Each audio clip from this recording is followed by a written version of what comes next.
Hey everyone, and welcome to our channel. Today, we will discuss Pakistan's dilemma between Shenyang J-31 and KAI Khan. On January 2nd, Pakistan Air Force Chief of Air Staff Air Chief Marshal Zaheer Babar made a big statement, claiming that the Pakistani military is ready to purchase J-31, also known as the FC-31 Gyrfalcon, an export model built by China's aviation sector. He assured everyone that the J-31 fighter jets would be the best fighters of the Pakistan Air Force. The statement of Air Chief Marshal Babar spread rapidly across international media. The initial response was one of surprise, given that the Chief of the Pakistan Air Force had taken the initiative to make an announcement of this magnitude. Compare this to the procurement of the J-10CP fighter jets, which took place behind closed doors between China's aviation sector and Pakistan. The contract terms were not finalized until the second half of 2021, and Pakistani Air Force pilots had already completed training in Chengdu. Sheikh Rashid Ahmed, Pakistan's then Minister of Interior, formally revealed the facts in a year-end public speech. He said the J-10C fighter jets would participate in the National Day celebration on March 23, 2022. In contrast to the Interior Minister, the PAF chief did not provide a timetable for procuring the FC-31 fighter plane. Using the Interior Minister's announcement as an example, one might conclude that Pakistan's negotiations for purchasing the FC-31 fighter jet are likely nearing completion. The plane may possibly take part in Pakistan's National Day parade in 2024. As a result, Air Chief Marshal Babar's comment is extremely high-profile. The possibility of Pakistan purchasing a fifth-generation fighter jet so soon was unanticipated. Pakistan has been active in procuring fifth-generation fighter jets for some time. A Pakistan Air Force group visited Turkey's IDIF 2023 International Defense Exhibition in August 2022, where they inspected the recently assembled Turkish aerospace industry's TFX fifth-generation fighter jet. This plane is currently referred to as KAAN. The Pakistan Aeronautical Complex was designated as an outsourcing unit in Turkey's TFX program, enabling cooperative research and manufacturing of the TFX fighter jet. Based on this information, Pakistan was initially leaning towards Turkey, leaving the Chinese fifth-generation fighter jet, but after several twists and turns, Pakistan announced that the FC-31 fighter plane would be their final option. A bankrupt Pakistan purchasing two types of fifth-generation aircraft is an absurd scenario. TAI KAAN is anticipated to cost $100 million per unit, with additional costs for weaponry, spares, and infrastructure. Perhaps the Pakistanis were using this as a bargaining chip with the Chinese. The selection of J-31 by Pakistan might not be solely motivated by cost considerations. Considering Turkey's technological expertise in the aerospace sector, the country lacks proficiency in aircraft manufacturing. Primarily, they have assembled F-16CD fighter aircraft using American components and blueprints. TAI has also designed and manufactured critical composite parts for key global aviation companies such as Airbus and Boeing. Their history is not as extensive as that of China's aerospace sector, which encompasses a wide range of operations such as raw material component assembly, self-manufacturing, transitioning from self-manufacturing to independent innovation or design copying, and development of a fighter jet such as the J-10, maybe with Israeli help. Turkey lacks the research and development skills necessary to produce even a fourth-generation, much less a fifth-generation, fighter.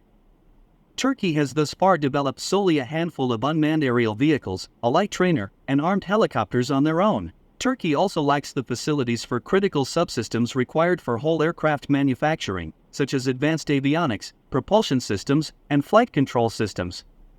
Turkey has some technological achievements in aerospace weapons, including self-produced electronic warfare pods and precision-guided munitions. However, they heavily rely on the United States, Ukraine, and European nations for major components. Nonetheless, Turkey says that 85% of KAAN is produced in the country. Another critical issue concerns the TFX, for which the F-110 GE-129 engine is licensed for import from the United States. This engine is for the TFX's test flights, with the idea that the US would sell 20 engines.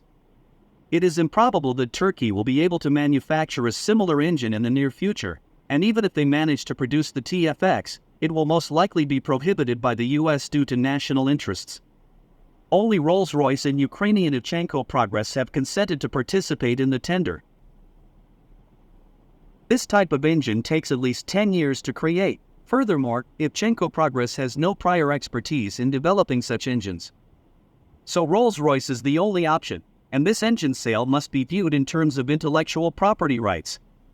Pakistan cannot purchase this aircraft for the next 15 to 20 years if the US refuses to allow Turkey to export KAN fitted with these engines. Given the United States' emphasis on the Indo-Pacific strategy to counterbalance China, they are unlikely to allow Pakistan's military capabilities to rise too high. Allowing Pakistan to have significant strength would act as a counterbalance to India, undermining the purpose of India's role in countering China. From this perspective, if the TFXS engine faces restrictions from the US, it is highly probable that the US will not approve Turkey's export of the TFX to Pakistan unless the engines are excluded. Therefore, efforts by Pakistan to purchase TFX fighter jets could result in a challenging situation, requiring them not only to buy the TFX but also to become an outsourcing partner, engaging in joint production and establishing delivery centers, which might ultimately turn out to be elusive. On the other hand, the recent statement by the Pakistan Air Force chief may also be a bargaining tactic, a way of negotiating with Turkey. It could signal that Pakistan might turn to China's aerospace industry for fifth-generation fighter jets unless Turkey provides favorable terms. However, overall, it is believed that the collaboration between Pakistan and Turkey on the TFX project has inherent difficulties. Despite the potential allure of the TFX as a heavyweight fighter jet with attractive specifications on paper, these challenges could lead the Pakistan Air Force to invest several years in the project, only to end up with little tangible outcome. Looking at the situation from China's perspective, the J-31 fighter jet, originally designed as a technology demonstrator, has been around for over a decade, undergoing several design iterations. It has undergone extensive testing, even showcasing flight demonstrations at the Zhuhai Air Show.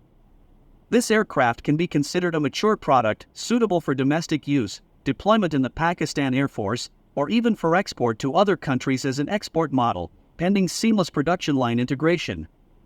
Therefore, from China's standpoint, there shouldn't be any significant obstacles if Pakistan expresses interest, considering that the TFX might not be a reliable option for Pakistan and the J-31 presents no technical issues for China. Aligning interests might make this a feasible scenario. From China's perspective, it is beneficial if the overall strength of the Pakistan Air Force maintains a certain equilibrium with the Indian Air Force. An excessively strong or weak Pakistani Air Force is not in China's strategic interest in establishing military balance in the South Asian subcontinent. Currently, the Indian Air Force lacks a fifth-generation fighter jet, the most advanced being the Rafale. Pakistan's former Interior Minister thinks that the J-10CP fighter jets in the Pakistan Air Force are more than capable of dealing with the Rafale aircraft.